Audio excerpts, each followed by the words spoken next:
দুপুর একটার খবর দিনভর আর দুপুর একটার খবর দিনভরের শুরুতেই নজর রাখবো এসআইআর এর প্রথম ভোটার তালিকা প্রকাশ। গত 16 ডিসেম্বর খসড়া তালিকা প্রকাশ হয়েছিল আর আজ এসআইআর এর প্রথম ভোটার তালিকা প্রকাশ হলো। এসআইআর এর আগে বাংলার ভোটার ছিল কত 7,66,00,000 বেশি, আর আজকের ভোটার তালিকায় কি রয়েছে, কত লক্ষ নাম বাদ গেল, সব ডিটেল আপডেট আপনাদের দেব। তার কারণ জেলায় জেলায় ভোটার তালিকা প্রকাশ ইতিমধ্যেই।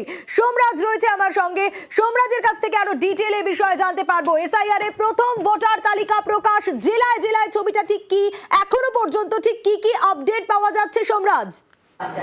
দেখো এখনো পর্যন্ত কিন্তু বিভিন্ন জেলাতে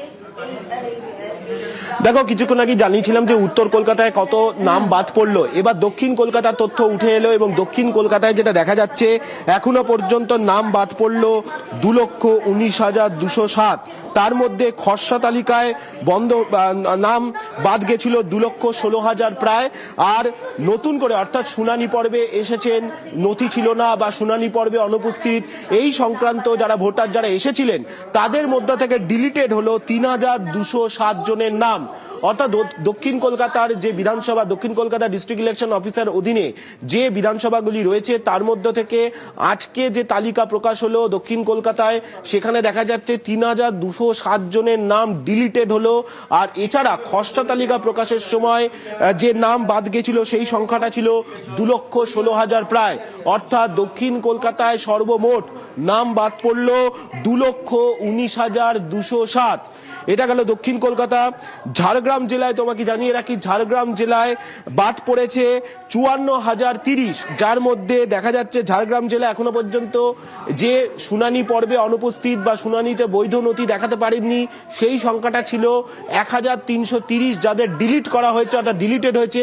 আর খসড়া তালিকায় নাম বাদ ছিল 52,700, অর্থাৎ মোট সংখ্যাটা হলো 54,030।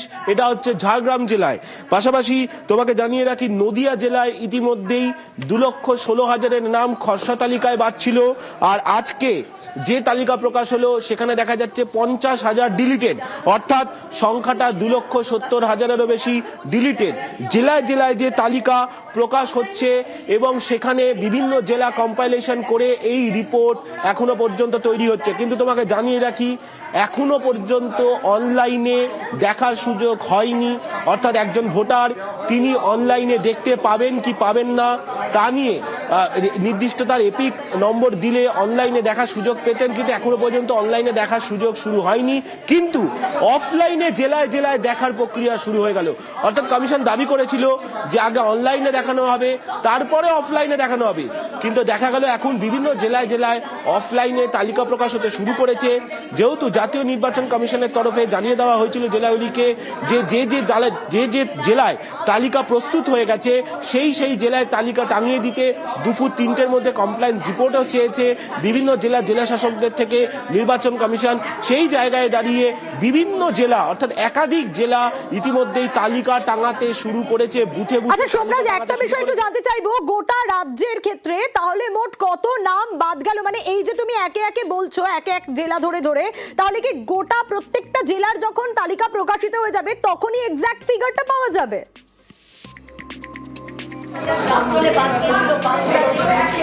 একদমই, দেখো পূর্ণাঙ্গ তালিকা যখন প্রকাশ করা হবে সেই সময় কত নাম ডিলিটেড হলো সেই সংখ্যাটা বোঝা যাবে। কিন্তু এটা কিন্তু পুরোপুরি রিলেটেড নয়, এরপরে সংখ্যাটা আরো বাড়বে। কারণ তোমাকে মাথায় রাখতে হবে 60 লক্ষেরও বেশি নথি যার অভিযোগে নিষ্পত্তি করবেন জুডিশিয়াল অফিসাররা, সেই সংখ্যাটা পড়ে থাকবে। 60 লক্ষ বাদ দিয়ে যেটা ডিলিটেড হবে এবং খসড়া তালিকায় যেটা বাদ গেছিল সে দুটোর যোগফল যেটা হবে সেই সংখ্যা আজকে পূর্ণাঙ্গ তালিকা প্রকাশ হলে বোঝা যাবে। কিন্তু এখান থেকে বাদ রাখতে হবে 60 লক্ষ ভোটারের নথি যাদের জুডিশিয়াল অফিসারদের নিষ্পত্তির মধ্যে রয়েছে, অর্থাৎ এই 60 লক্ষ বাদ দিতে হবে। 7,08,00,000 ভোটার ছিল খসড়া তালিকা প্রকাশের পর, এই 7,08,00,000 থেকে 60 লক্ষ বাদ দিতে হবে। এবারে যে সংখ্যাটা পড়ে থাকলো সেই সংখ্যাতে কত বাদ পড়লো সেটা আজকে স্পষ্ট হবে আজকের হিসাবের তুলনায়। এরপরে যখন সাপ্লিমেন্টারি তালিকা প্রকাশ করা হবে নির্বাচন কমিশনের তরফে, জুডিশিয়াল অফিসারদের তরফে নিষ্পত্তি করার পর, তারপরে সেটা বোঝা যাবে যে এক একটি বিধানসভার অধীনে এক একটি বুথে মোট কত নাম চূড়ান্তভাবে বাদ পড়লো, সেটা বোঝা যাবে সাপ্লিমেন্টারি তালিকাগুলি প্রকাশ হওয়ার পর। কিন্তু আজকে যে তালিকা প্রকাশ হচ্ছে সেখানে এই 60 লক্ষ নথি বাদ দিয়ে, ভোটারের নথি বাদ দিয়ে যে সংখ্যাটা পড়ে থাকছে 7 কোটি 8 লক্ষের মধ্যে, সেখানে বোঝা যাবে যে কত নাম বাদ পড়লো। যদিও 7 কোটি 8 লক্ষের নামই আজকে প্রকাশ করা হবে পূর্ণাঙ্গ তালিকায়, দুপুর 2টোর পর সেই তালিকা প্রকাশ করে দেওয়া হবে। গতকালই যা রাজ্যের মুখ্য নির্বাচনী আধিকারিক জানিয়েছিলেন, ফলত সেই জায়গায় মনে করা হচ্ছে দুপুর 2টোর পরই তালিকা কমিশনের ওয়েবসাইটে এবং জাতীয় নির্বাচন কমিশনের ওয়েবসাইটেই প্রকাশ করে দেওয়া হবে। একেবারে সোমরাজ অবশ্যই নজর থাকবে, এবং সোমরাজ যে ডিটেল আপডেটগুলো আমাদের দিচ্ছিল, এখনো পর্যন্ত উত্তর কলকাতা, দক্ষিণ কলকাতা, বাঁকুড়া, নদিয়া, ঝাড়গ্রাম এই জেলাগুলোর ক্ষেত্রে কিন্তু তালিকা প্রকাশ করা হয়েছে। যদি উত্তর কলকাতার দিকে আমরা নজর রাখি তাহলে সেখানে 4,07,000 নাম বাদ গেছে এবং 3,90,000 খসড়া তালিকার সময় বাদ গেছিল। শুনানির পরে প্রায় 17,000 নাম বাদ গেল এবং মোট সেই সংখ্যাটা 4,07,000-এ গিয়ে দাঁড়ালো। একটু দক্ষিণবঙ্গেও নজর রাখবো, ঝাড়গ্রামের দিকে যদি নজর রাখি সেক্ষেত্রে 54,030, ঝাড়গ্রামে নাম বাদ যাওয়ার সংখ্যাটা হচ্ছে 54,030 এবং সেক্ষেত্রে 54,030 কেন বলা হচ্ছে তার কারণ ঝাড়গ্রামে যদি আমরা নজর রাখি তাহলে 52,700-র আশেপাশে খসড়া তালিকার সময় নাম বাদ চলে গেছিল। আর এই যে প্রথম তালিকা যেখানে আফটার হিয়ারিং যে দেখা গেল সেখানে প্রায় 1,330 জনের নাম বাদ গেছে। এবার যদি নদিয়ার দিকে আমরা নজর রাখি তাহলে সেখানে দেখা যাবে যে 2,70,000-এর বেশি নাম বাদ চলে গেছে। কিন্তু খসড়া তালিকার যদি দিকে নজর রাখা যায় সেই খসড়া তালিকার সময়ই কিন্তু বাদ চলে গিয়েছিল প্রায় 2,16,000 নাম এবং তারপর 50,000 নাম বাদ গেল এই আফটার হিয়ারিং। কিন্তু একটা বিষয় মাথায় রাখতে হবে আমাদের দর্শকদেরও, যে এটাই কিন্তু একেবারে ফাইনাল নয়, তার কারণ আরো 60 লক্ষ রয়েছে লোক যাদের এখনো পর্যন্ত খতিয়ে দেখা হবে পুরো বিষয় এবং তারপর গোটাটা জানা যাবে। তো এখন যদি প্রত্যেক জেলার ক্ষেত্রে যে লিস্ট বেরোবে তাতে বোঝা যাবে যে এ রাজ্যে এখনো পর্যন্ত কত নাম বাদ গেল, কিন্তু তার সঙ্গে ধরতে হবে সেই 60 লক্ষ থেকেও কিন্তু কিছু নাম আবার বাদ যাবে।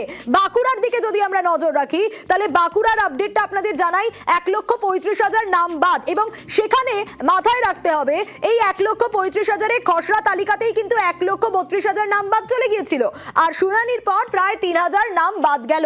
আরো ডিটেল একটু বাঁকুড়ার ছবিটা জানার চেষ্টা করব, প্রিয়ব্রত রয়েছে আমার সঙ্গে। প্রিয়ব্রত, এই মুহূর্তে বাঁকুড়ায় ছবিটা ঠিক কি, তার কারণ অফলাইনে তো ইতিমধ্যেই দেখা শুরু হয়ে গেছে, সোমরাজ আমাদের আপডেট দিচ্ছিল।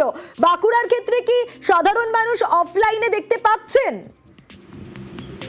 অফলাইনে দেখতে পাওয়া যাচ্ছে কিন্তু সেখানে একদম পুরোপুরি যে লিস্ট চালানো হয়েছে সেখানে কিন্তু মানুষজন আসছেন এবং মানুষজন কিন্তু সেখানে তালিকা দেখছেন। তুমি দেখতেই পাচ্ছ যে তালিকা যেখানে টাঙানো রয়েছে এবং সেখানে কিন্তু তালিকায় যেমন ভাবে লজিক্যাল ডিফারেন্স লেখা রয়েছে, সেখানে কিন্তু ডিলিটেড বলেও লেখা রয়েছে এবং ডিলিট হয়েছে অনেকেই, আন্ডার ডিলিটেশন রয়েছে অনেকেই এবং তারা কিন্তু তালিকা দেখছেন এবং বেশ কিছু মানুষজন আছেন তাদের তালিকায় নাম আছে, তারা কিন্তু এই নাম পেয়ে খুশি, যেখানে চূড়ান্ত তালিকায় তাদের নাম ছিল না, অনেকের নাম এসছে সেই তালিকাতে আবার এবং তার পরবর্তীকালে দেখা যাচ্ছে যে 3,300 জনের যে নাম সেই নাম কিন্তু বাদ পড়েছে বাঁকুড়া জেলায় এবং এই যে যারা নাম বাদ পড়েছে তারা কিন্তু অনেকেই অখুশি রয়েছে নির্বাচন কমিশনের ভূমিকায়। অন্যদিকে যারা 39,000 নাম রয়েছে, যারা লজিক্যাল ডিসক্রিপেন্সি রয়েছে, বিভিন্ন ধরনের নথিপত্র তারা ঠিকঠাক দিতে পারেননি এমন ঘটনাও রয়েছে এবং তারা কিন্তু জাজ যারা রয়েছে তাদের উপরেই যে দায়িত্ব বর্তিছে তারা কিন্তু সেই জাজদের উপর ভরসা করছেন।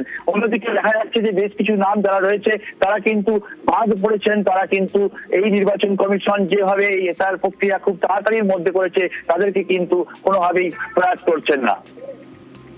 বেশ প্রিয়ব্রত, বাঁকুড়ার দিকে আমরা নজর রেখেছিলাম, এরই পাশাপাশি বিভিন্ন আপডেট আমাদের দর্শকদের দেব এবং অফলাইনে বিভিন্ন জায়গায় দেখা যাচ্ছে। একটু যদি উত্তরবঙ্গের দিকে আমরা নজর রাখি তাহলে আলিপুরদুয়ারে নজর রাখবো।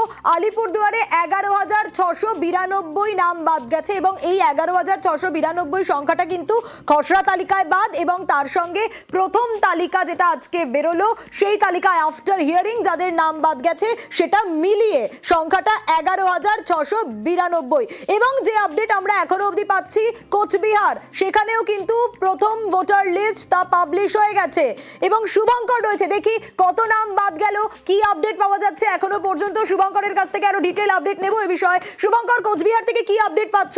কত নাম বাদ গেল প্রথম খসড়া তালিকা আর তার পাশাপাশি আজকে ভোটার তালিকা প্রথম, সেই মিলিয়ে মোট কতজনের নাম বাদ গেল?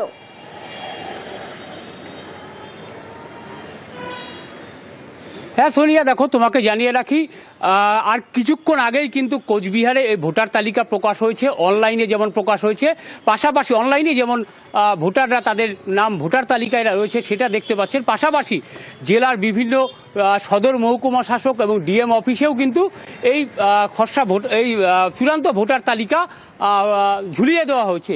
আমরা এখন রয়েছি কোচবিহার সদর মহকুমা শাসকের দপ্তরে এবং সেখানে কিন্তু ইতিমধ্যেই কোচবিহার জেলার কোচবিহার দক্ষিণ বিধানসভা কেন্দ্রের দুটি গ্রাম পঞ্চায়েত অর্থাৎ মোয়ামারি গ্রাম পঞ্চায়েতের দুটি বুথের ভোটার তালিকা ঝুলিয়ে দিয়েছে। আমরা দেখতেই পাচ্ছি একজন ভোটার, তিনি ভোটার তালিকায় তার নাম রয়েছে কিনা, কি রয়েছে, কি পরিস্থিতি রয়েছে সেটা খতিয়ে দেখছেন। আমরা একটু কথা বলে নিব, মানে কি দেখলেন আর কি। দেখুন, এসআইআর এর নাম করে যে সাধারণ মানুষকে যে হয়রানি করানো হচ্ছে, আজকে রাষ্ট্র, আজকে সরকার যে মানুষকে যে শিক্ষা দেওয়ার কথা, যে খাদ্যের ব্যবস্থা করার কথা, যে চাকরি দেওয়ার কথা, সেটা কিন্তু আজকে সরকারগুলো দিতে পারছে না। ফলে এসআইআর এর নাম করে বিভিন্ন কিছু মানুষকে মানুষের হয়রানি করা হচ্ছে। তারা বলছে যে অনুপ্রবেশকারী হয়েছে আমাদের দেশে, এই যে হাজার হাজার কোটি টাকা ব্যয় করে বাজেটে, সেই ব্যয়গুলো কোথায় যায়? এই যে দেখুন, এই যে আমি এখানে দেখতে এসেছি যে আমার নামে লিস্ট এখনো দেয়নি। এখানে দেখতে এসেছি মানে কতগুলো মানে লিস্ট যে বেরিয়েছে, সেখানে একটা লিস্টে আমরা দেখতে পাচ্ছি প্রায় 20% নাম হচ্ছে বিচারাধীন আছে এখানে। ফলে আমি বলতে চাই যে ভারতে যারা বৈধ নাগরিক, যারা এদেশের দীর্ঘদিন ধরে দেশের হচ্ছে সম্পদ তৈরি করেছে, তাদের যেন এই ভোটার তালিকা থেকে নাম বাদ দিয়ে তাদের যেন বেনাগরিক করে না দেওয়া হয়। হ্যাঁ দেখো, একেবারেই আমরা যার সাথে কথা বললাম তিনি কিন্তু তার নাম ভোটার তালিকায় দেখতে এসেছিলেন, কিন্তু শুধুমাত্র একটি গ্রাম পঞ্চায়েত কোচবিহার দক্ষিণ বিধানসভা কেন্দ্রের মোয়ামারি, সেই গ্রাম পঞ্চায়েতের তালিকা ঝুলিয়ে দেওয়া হয়েছে এবং প্রশাসন সূত্রে যেটা জানানো হচ্ছে যে ধাপে ধাপে সমস্ত গ্রাম পঞ্চায়েতের এবং বিভিন্ন যে সরকারি সেই ছবি দেখা যাচ্ছে এবং অনেকেই আসছেন যারা নিজেদের নাম রয়েছেন কিনা সেটা চেক করছেন। বেশ শুভঙ্কর, অন্যদিকে শিলিগুড়ির দিকে আমরা নজর রাখবো। শিলিগুড়িতেও কিন্তু ইতিমধ্যেই ভোটার তালিকা প্রকাশিত হয়েছে। যে ছবি আপনাদের দেখাচ্ছি, শিলিগুড়ির ছবিও আপনাদের দেখাচ্ছি। শিলিগুড়িতে ইতিমধ্যেই প্রকাশিত হয়েছে ভোটার তালিকা। আমার আগে ছিল 1192 জন, হ্যাঁ, এখন 10 জনের ক্যাটে 1182 হয়েছে আর 15 জনের আন্ডার এডুকেশন আছে। প্রপার ডকুমেন্টস ছিল না বলে একটা ওনারা করতেছে, সুপ্রিম কোর্ট যেটা করছে, জজ পাঠাইছে, ওনারা ভেরিফাই করবে। প্রথমেই 102 জনের মতন বাদ গিয়েছিল, শিফটেড এবং ডিলিটেড মিলিয়ে, ডেট মিলিয়ে, আর তারপরে হেয়ারিং হয়ে আরো 5 জন বাদ গেল। যোগ্য লোক বাদ এরকম নেই, অনেকবার হেয়ারিং হয়েছে, রিলেভেন্ট ডকুমেন্টস দিতে পারেনি তারাই। এ তো মনে হচ্ছে ঠিকই আছে।